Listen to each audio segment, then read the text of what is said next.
What is up? Welcome into yet another edition of Benstant Reaction, an instant reaction to a game, something that just happened, something big in the sports world, a trade. And it's some rare NBA news on the Ben Garcia Show. I thought I was going full-fledged NFL, college football, and I wanted to get a Benstant reaction out to you guys. This is even later. This trade happened last night. For those of you that don't know, I do a lot of NBA coverage. I cover the Phoenix Suns for Locked On Phoenix Suns as well. My guy Brendan Clean, if you're a Phoenix Suns fan, go ahead and check that out. So there's a lot of implications to this for Suns, for the Timberwolves, for the Knicks. So let's talk about all of it. So let's just quickly dive deep into this trade. Basically, the Minnesota Timberwolves are getting Donte DiVincenzo and Julius Randle, and the New York Knicks are getting Karl Anthony-Towns. That's basically the gist of it. I do not understand this trade from a New York Knicks perspective. And I get it. I'm on an island. I'm on my own. I'm trying to dive deep into this trade, and I'm trying to find an angle in which this benefits the New York Knicks a ton. I got to be honest with you. I just don't see it. I don't think that they got significantly worse or anything. But it's hard when you have a tough-nosed team. Their physicality, their identity last year is we will just outwork you. We are stronger. We are more physical to the point of attack. We will get after you. We will wear you down. We're physical. We're scrappy. We play hard-nosed basketball. It's a little bit of the old-school 90s style of basketball. And I don't understand why you would incorporate Karl Anthony-Towns to that. It doesn't make any sense. Karl Anthony-Towns is a soft big man. At times can shoot himself out of games. A liability defensively. And overall, just a guy I don't want to have in the playoffs in a scrappy environment. I don't understand it. I love the New York Knicks. I don't think they got significantly worse. Prior to the Mikal Bridges trade, I would have taken the New York Knicks over everyone. And just to be fair, I would still take the New York Knicks over the Philadelphia 76ers. I would still take them over a multitude of teams. And I still think they're very close with Boston. But I don't understand how this trade gets you closer to a championship. I understand they had some front court depth issues. And I understand Julius Randle could drive you crazy at times. Sometimes a shot chucker, sometimes at times is in his own head, not necessarily trying to flow through the offense. But this is a scrappy team. Gritty, hard-nosed basketball. A little bit of that 90s style NBA basketball. A little bit, not to the full degree. And you bring in a player like Karl Anthony-Towns, who is a bat around the rim defensively, kind of a cone defensively overall. A good three-point shot guy, but you already had that.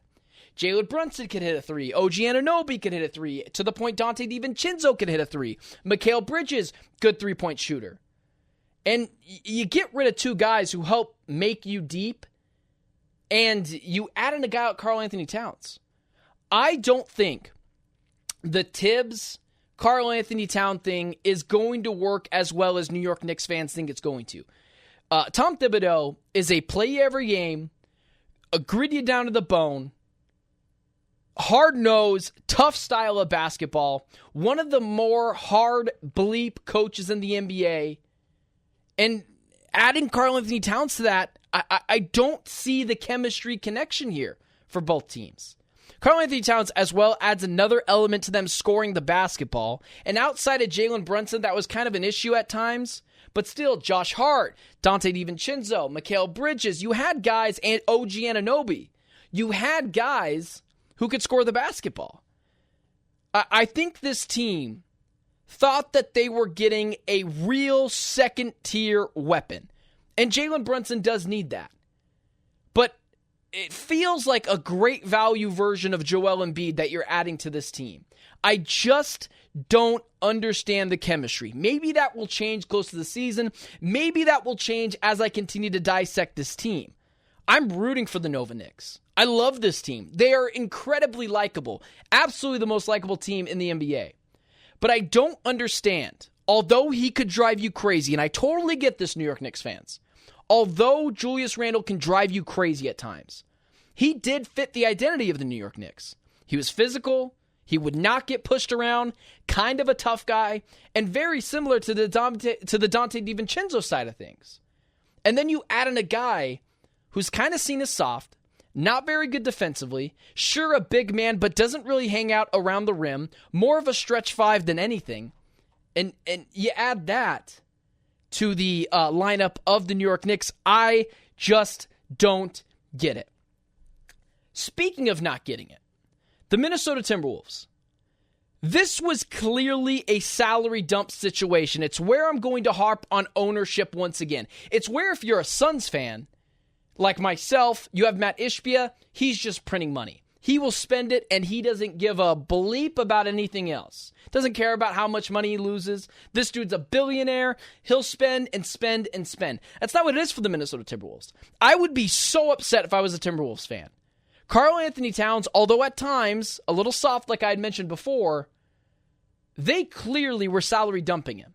They clearly were doing so. I don't think they had the intent of making themselves significantly better, because I don't think that they're significantly better, although we'll get to that in just a second. This is a clear ownership discrepancy between the front office, ownership, and the head coach. With the ownership in flux in the Minnesota Timberwolves, they clearly wanted to get off of the contract of Karl Anthony-Towns, which, yes, was one of the worst contracts in the NBA. Definitely top 5. But outside of that, let me just harp on this for Timberwolves fans. I love the addition for the Minnesota Timberwolves. You have a guy in Anthony Edwards who is a hard-nosed, physical, talk-your-talk basketball player. You have a guy in Mike Conley who's kind of like that. You have a guy like Naz Reid who's kind of like that. You are building a culture in Minnesota that not only can we score, we will grind your gears to the ground defensively. I like the addition of Julius Randle. I think he's a physical presence who can give you something more defensively than Karl Anthony-Towns did. Now, not anything crazy, but something a little bit more on the defensive side of the ball than Karl Anthony-Towns. And if anything, Rudy Gobert, I don't think there's any discussion. He's a soft big man. He's a soft guy who players don't really respect, and in the postseason gets ran off the floor. Julius Randle's a tough guy. He's a bouncer. I like the addition of adding a culture of maybe not an elite defensive team in the front court during the playoffs, but adding a physical presence of Julius Randle, I think, is going to make people think twice driving to the rim. And then as well as the addition of Donte DiVincenzo, a player that you don't have to feel like has to get his points like you felt like with Karl Anthony-Towns. I like the addition of adding a guy who knows his role. 3-and-D guy, physical, pesky, hard-nosed, blue-collar type of player. I like the addition. Last year, in the Western Conference Finals, at times, this team just needed a bucket. They needed a guy that can shoot. And Karl Anthony-Towns at times did go a little cold from the floor, was a little spotty, and at times kind of faded like tissue paper in a rainstorm and committed the stupidest fouls. I like the addition of these two players. Not only does it make them deeper, but I think it makes them more physical. Now, this is again one of those rare trades that I'm just surprised the Timberwolves pulled the trigger on so late in the year. But overall, I think the New York Knicks got a little bit worse. And I think the Minnesota Timberwolves got a little bit better. Let me speak to it to a Phoenix Suns perspective really quickly. I think that the Minnesota Timberwolves are still a really good matchup for the Phoenix Suns. And when you add another guy like Julius Randle, who's just physical and big and can make life just a little bit more tougher on Kevin Durant, I kind of like that. I think the Timberwolves did get a little bit better in this instance. And if you're a Suns fan, I know you see right away the second best player supposedly on that Minnesota Timberwolves team goes, but they're adding things that help contribute to what they are at the core. They're building chemistry. They're building an identity. Something at times I'm not so sure the Minnesota Timberwolves had.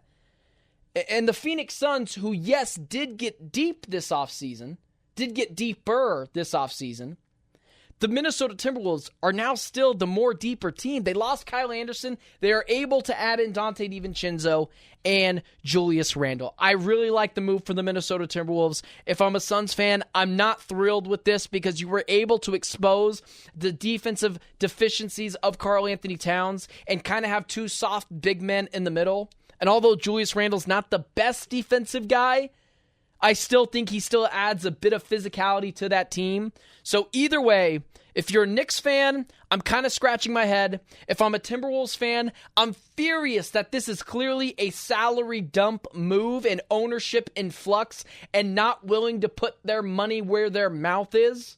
That's frustrating.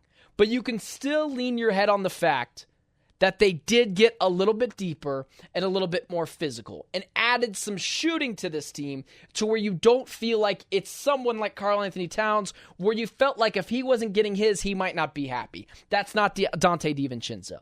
Although in the grand scheme of things, I don't really think it changes much. And that's where I'm at in the NBA landscape. I just don't think this trade moves the needle really crazy for either team. I'm still scratching my head if I'm the Knicks. I'm kind of scratching my head if I'm the Timberwolves. But either way, in the grand scheme of things, I don't think it's going to matter that much. And that's how I feel right now.